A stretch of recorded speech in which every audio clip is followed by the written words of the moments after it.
वंदे मातरम। कक्षा 4 पर्यावरण पाठ 3 नंदू के साथ एक दिन।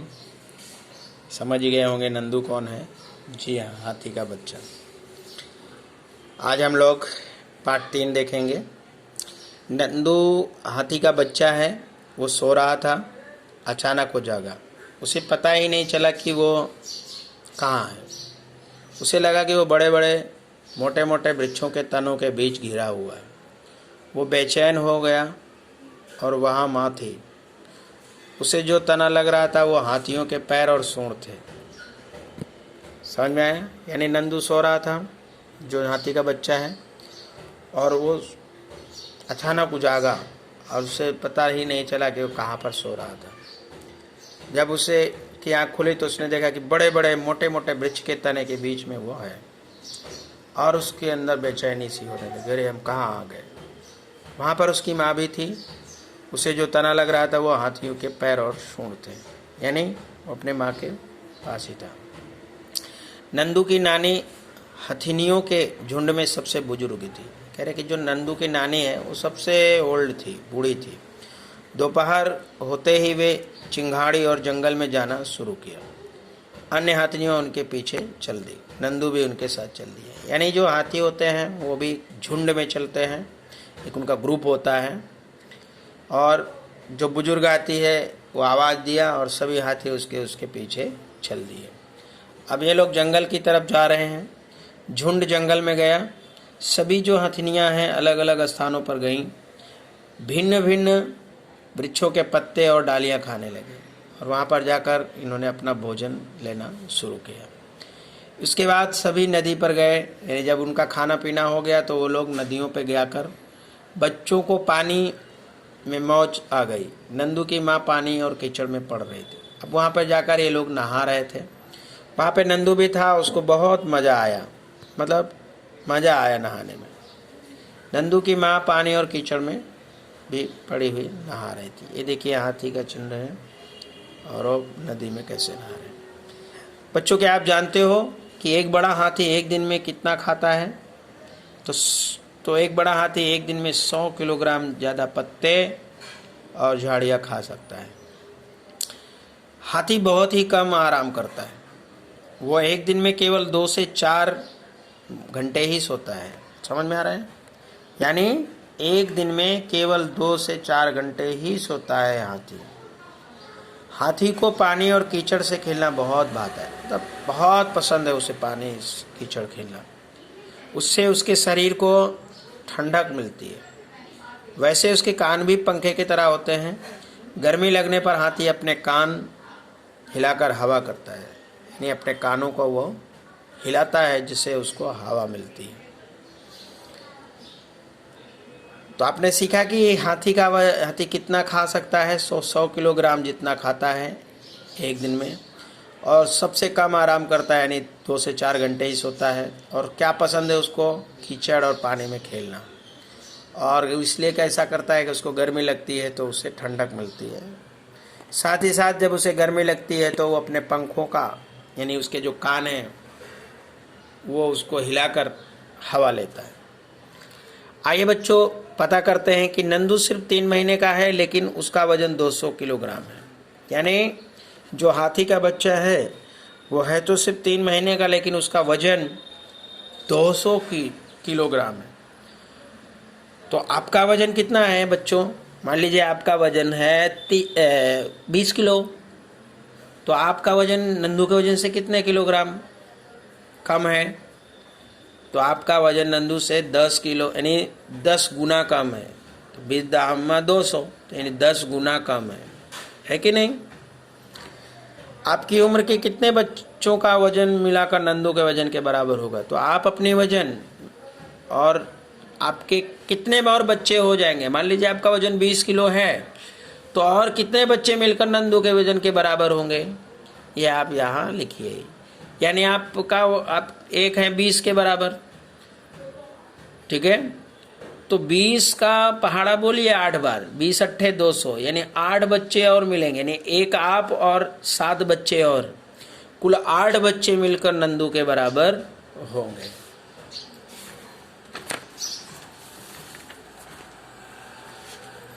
यहाँ पे चित्र देखिए, ये सब हाथी पानी आ रहे हैं, सूंड से पानी फेंक रहे हैं, एक दूसरे पर नहला रहे हैं।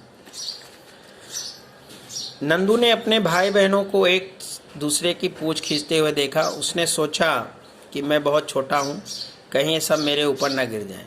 वो उनके पास नहीं गया, वो अलग दौड़ रहा था और धीरे से अपनी माँ के पास जाकर खड़ा हो गया। माँ ने नंदू को धीरे से पानी की तरफ धकेला, मानो उसे पानी में खेलने के लिए कह रही थी। नंदू छोटा है और उसके भाई बहन यहाँ खेल रहे हैं, लेकिन वो किनारे पर है क्योंकि उसको लगता है कि वो कोई धक्का देकर उसके ऊपर कोई गिर ना जाए और उसे चोट न लगे, और धीरे से अपनी माँ के पास जाकर खड़ा हो जाता है। जैसे आप लोग भी अपने माँ के साथ रहते हैं। उसकी माँ ने धीरे से उसके पानी में ढकेला और कहा कि चल तू भी नहला ले, खेल। नंदू धीरे से पानी की ओर चल दिया। उसे तो पानी में खेलना बहुत पसंद था। उसके चचेरे भाई पहले से ही पानी में थे, ये सारे उसके भाई बहन रिलेशन वाले ही है सब। पानी के पास पहुंचते ही पानी का एक फव्वारा नंदू के सिर पर गिरा। ऐसे देखिए गिरा दिया उसने। नंदू पूरा भीग गया। उसने देखा ये उसके शरारती चचेरे भाइयों की शरारत थी। वो मुस्कुराकर पानी में खेलने लगा। सब लोग पानी में खूब खेल रहे हैं। सूर्यास्त के बाद झुंड फिर से अपने आवास की ओर चल दिया। यहाँ पहुँचते नंदू बहुत थक गया। वो दूध पीते पीते अपनी माँ के पैरों के बीच में ही सो गया। आपने देखा बच्चों कि जैसे ही दिन भर ये लोग खाने पीते, नहलाते, नहाते, पानी में मौज मस्ती करते रहे, लेकिन जैसे ही रात होती है ये लोग अपने आवास की तरफ चल जाते हैं। जहाँ इनका घर होता है, जहाँ ये रहते हैं, वहाँ चल दिए। आपने देखा होगा कि नंदू हाथी अपने झुंड के साथ रहता है। आमतौर पर एक झुंड में 10 से 12 हथनियाँ और बच्चे होते हैं। यानी बच्चों, ये जो हाथी का झुंड है वो झुंड यानी ग्रुप में रहते हैं, वो लोग अकेले नहीं रहते। और उनके ग्रुप में 10 से 12 हथिनिये बच्चे रहते हैं।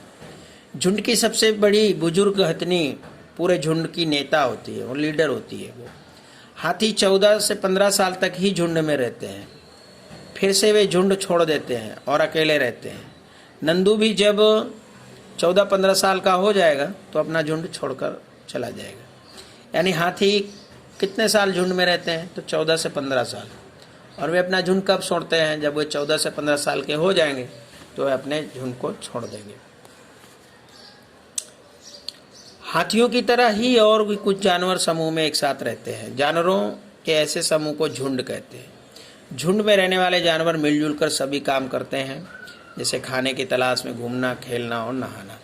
अगर आप नंदू होते और झुंड में रहते तो क्या करते? यहाँ पर आप लिखिए।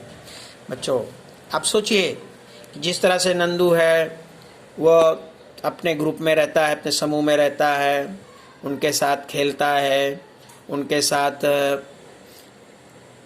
नदी में जाकर स्नान करता है, उनके साथ जाकर आहार करता है। तो आप अगर नंदू होते तो क्या क्या करते? तो यहाँ आपको लिखना है कि भाई अगर आप नंदू होते तो क्या नंदू की तरह अपने भाई बहन के साथ खेलते। देखिए, दूसरा, आप अपने समूह में रहते, जहाँ आपके मम्मी पापा रहते वहीं रहते, ग्रुप में रहते, एक दूसरे के साथ खेलते, नहाते, घूमते, हंसते। तो यहाँ आपको लिखना है। अगला है कि हाथियों के झुंड में सभी फैसले बुजुर्ग हथनी लेती है। आपके परिवार में घर के फैसले कौन लेता है? अब देखिए, जहाँ पर वो जो हथनी थी उसने चिंगाड़ा तो सभी हाथी ही चल दिए, ये नहीं कि कोई हाथी रुका। फिर उसके बाद रात होते फिर उसने चिंगाड़ा तो सभी लोग अपने आवास की ओर चल दिए। तो आपके घरों की व्यवस्था कैसी है कि आपके घर का जो संचालन है कौन करता है? आपके मम्मी पापा या आपके दादा दादी?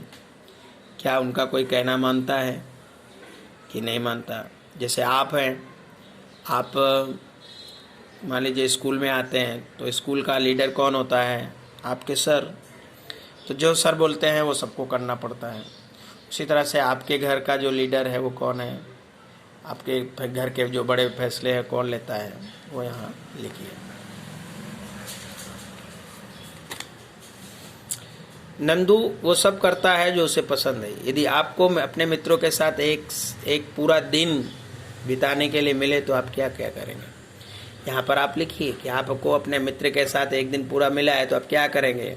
आप उनके साथ खेलेंगे, उनके साथ खाना खाना पसंद करेंगे, उनके साथ बाहर पार्क में घूमना पसंद करेंगे, या कोई भी ऐसा स्थान है जहाँ नहाना पसंद करेंगे। आपको क्या क्या लगता है कि आप क्या क्या करेंगे, तो यहाँ आपको लिखना है। पता करिए कि कौन कौन से जानवर झुंड या समूह में रहते हैं। कौन ऐसे जानवर हैं जो झुंड में रहते हैं। अब जैसे कि आपने देखा कि हाथी झुंड में रहते हैं, उसी तरह से कौन ऐसे जानवर हैं जो झुंड में रहते हैं। तो यहाँ पर मैं आपको बता दूं कि जैसे भेड़ बकरी हैं, वो भी झुंड में रहती है। फिर भेड़िया है, वो भी झुंड में रहते हैं। हिरन है, वो भी झुंड में रहते हैं।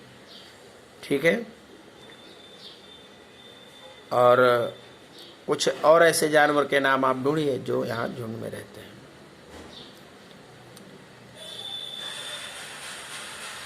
अब आगे का जो वीडियो है हम नेक्स्ट लेक्चर में देखेंगे। जय हिंद।